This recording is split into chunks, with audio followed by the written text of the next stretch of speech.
Force ہے, gravity ہے جو اس چیزوں کو اپنی طرف کھینچتی ہے. پھر اس نے قانون بنائے نیوٹن نے, لا آف موشنز اس کے مشہور ہوئے. اچھا, اس کے بعد آپ دیکھیں ایڈیسن جس کے بارے میں ہے کہ اس نے بلب ایجاد کیا تھا, حالانکہ تاریخ میں یہ بھی آیا ہے کہ اور لوگوں نے بھی کیا ہوگا, اس میں مختلف رائے ہیں لوگوں کی, لیکن عام طور پر عمومی طور پر کہا جاتا ہے ایڈیسن. اپنے گھر کے بیسمنٹ میں یہ شخص برسوں سے تجربات کر رہا تھا کہ بلب جلا لے, وہ جل نہیں رہا تھا, اور پھر ایک دن رات کے 2 بجے بلب جل گیا. اب آپ بتائیے صابر رضا, جب آپ بھی بیٹھے ہوتے تھے اکثر رات کو 10-11 بجے, اور وہ جو ہوتی ہے نا شاعر پہ قبض و بست کی کیفیت, کہ کبھی شعر آتا ہے اور کبھی نہیں بھی آتا, کئی مہینے اس میں سے گزر رہا ہے آدمی, اور پھر آپ کا ایک تخیل جاگا اور آپ کا ایک شعر اترا آپ پہ. اب رات کے 12 بجے یقیناً آپ کا دل چاہے گا کہ چل بھائی عبد الکریم شکور کو فون کرو اور اسے سناؤ. یہ ہوتا ہے, مجھے بھی ہوتا ہے. تو جب اس نے یہ بلب جلا لیا تو اب رات کے 2 بجے وہ کسے دکھائے؟ تو وہ اوپر بیڈ روم میں گیا اپنی بیوی کے کمرے میں, اپنے کمرے میں بیڈ روم میں بیوی سو رہی تھی. اس نے اس کو جگایا اور کہا دیکھو یہ کیا ہے. اس کی بیوی نے نیند میں آنکھیں کھولی ہلکی سی اور اس کو کہا او بے وقوف, بتی بجھاؤ اور سو جاؤ. تو یعنی یہ جیون کو راز پانا, اپنے آپ کو جان کر جینا, ایسے لوگ, یہ ایک ٹرم یوز ہوتی ہے آپ کو پتا ہوگا سائیکولوجی میں کہ نارمل انسان اور ایب نارمل انسان.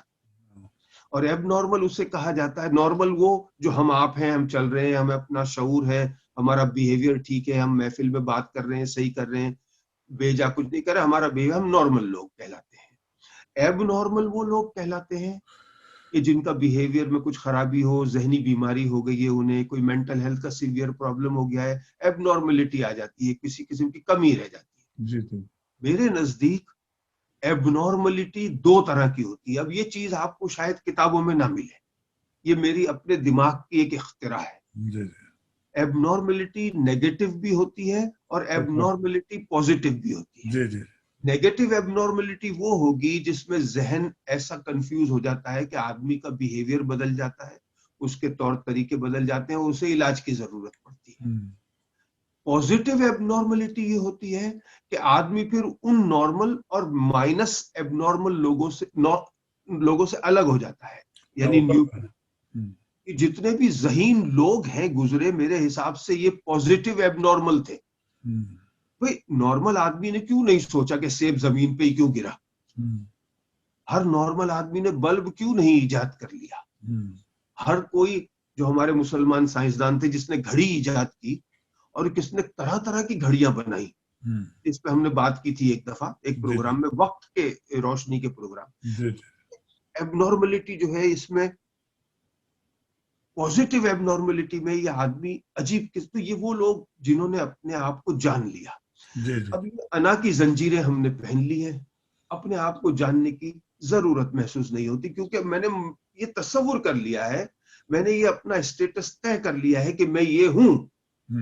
اب اگر میں نے یہ طے کر ہی لیا ہے کہ میں ہی سب سے بڑا شاعر ہوں, تو پھر مجھے کیا پرابلم ہے جاننے کی کہ کوئی اور شاعر ہے. اور یہ زنجیریں سونے چاندی کی ہیں, یہ سنگھار ہے, اسے اتارنے کا دل نہیں کرتا. کون چاہے گا کہ سنگھار اتارا جائے؟ تو ہم ایک ایسے عالم میں ہیں کہ ہم نے بہت ساری چیزوں کو مان لیا ہے, ماننا چاہیے تھا اس لیے مان لیا ہے, تو پھر جاننے کی ضرورت نہیں رہتی. ہم مسلمان گھرانے میں پیدا ہوئے ہیں, ہم نے تمام چیزیں مان ہی لی ہیں نا بچپن سے, اب ہم جاننے کی کوشش کیوں کریں, ہم نے مان لیا ہے. تو دنیا کی جو علم ہے ان کا ماننا یا جاننا الگ چیز ہے, جو اللہ کی طرف راستہ جائے گا اس علم کو جاننا الگ چیز ہے. دنیا کے جو علم ہے, پہلی بات تو یہ ہے کہ دنیا میں جو بھی علم ہے, چاہے وہ میتھمیٹکس ہو, انگلش ہو, لٹریچر ہو, شاعری ہو, جو بھی علم ہے, میں انہیں علم نہیں مانتا, میں انہیں لوگوں کی رائے کہتا ہوں کہ یہ ان کی رائے ہے. علم صرف 2 ہی ہیں صابر رضا, ایک قرآن کا اور ایک حدیث کا, اس کے علاوہ تیسرا علم نہیں ہے دنیا میں, باقی سب لوگوں کی رائے ہے. عام آدمی میری بات سے اختلاف کرنے کا پورا حق رکھتا ہے. تو دنیا کا جو علم جسے علم کہا جاتا ہے, اگر ایک سائنسدان نے یہ معلوم کر لیا کہ آکسیجن اور ہائیڈروجن H2O، دو حصے ہائیڈروجن ایک حصہ آکسیجن ملے گا تو پانی بنتا ہے. اب جب اس نے یہ جان لیا تو یہ سب کے لیے برابر ہے. اب ہر ایک کو تجربہ کرنے کی ضرورت نہیں ہے. وہ تو آگے نا سامنے پریکٹیکل ہو گیا. اب جب آپ اسکول میں جاتے ہیں یہ فارمولا پڑھتے ہیں تو آپ کو یہ تجربہ نہیں وہاں کرنا ہے. آپ کو مان لینا ہے کیونکہ اس نے یہ کیا تھا، ہو گیا. یعنی ایک کا جاننا سب کے لیے برابر ہو جاتا ہے دنیاوی علم میں. لیکن خدا تک پہنچنے کے لیے جو علم ہے وہ ہر ایک کو خود ہی جاننا پڑتا ہے. نہ یہ کوئی پیر بتا سکتا ہے، نہ مرشد کسی کا پوچھ سکتا ہے. ہر ایک کا اپنا پیر، آپ کا یا آپ کا جو راہبر ہوتا ہے، اس کو پیر و مرشد، راہبر آپ ہوتا کو ہے، راستہ دکھا سکتا ہے، راستہ آپ کو پہنچا نہیں سکتا. پہنچنا آپ کو خود ہی ہوتا ہے. وہ اشارہ کر سکتا ہے لیکن آپ کو وہاں جانا خود ہی پڑتا ہے. وہ آپ کو لے کے نہیں جا سکتا. اور یہ بھی کوئی ضروری نہیں آپ اس کے بعد پہنچے، آپ اپنے پیر و مرشد سے پہلے بھی پہنچ سکتے ہیں. تو یہ تو اللہ کی دین ہے جس کو ہو جائے. تو اللہ کی طرف جانے کے لیے جاننا ہر ایک کو خود ہی پڑتا ہے. کتابوں سے ہم صرف مان سکتے ہیں، جان نہیں سکتے. کتابیں آدمی بننے کا راستہ بتاتی ہیں، آدمی نہیں بناتی انسان کو. کتابوں سے میرے حساب سے جتنی بڑی قبر بن سکتی ہے کسی اور چیز سے نہیں بنتی. کتابوں سے آپ مان تو سکتے ہیں، جاننے کے لیے آپ کو اپنے اندر اترنا پڑتا ہے. اور اپنے اندر اترنے سے آپ کو کوئی روک نہیں سکتا.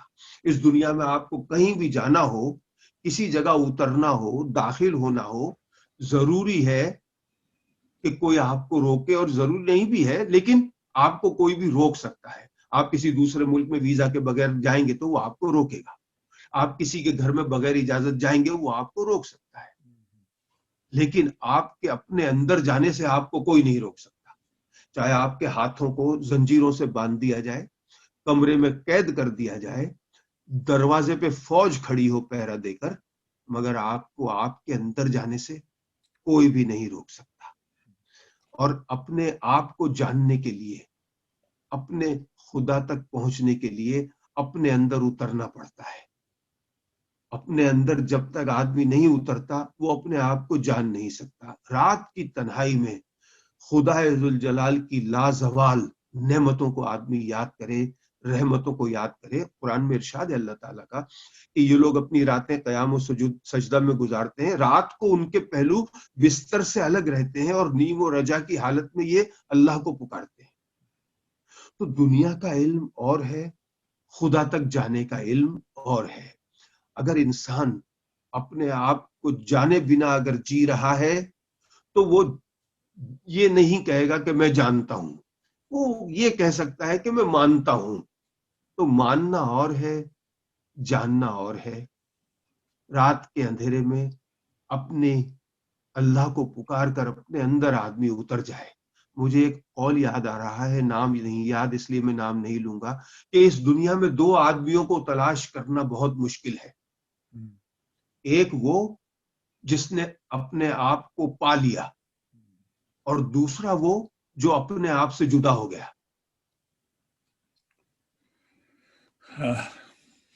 ڈاکٹر صاحب خوب باتیں کی آپ نے، اور اللہ تعالیٰ ہمیں سیدھے راستے پہ چلائے.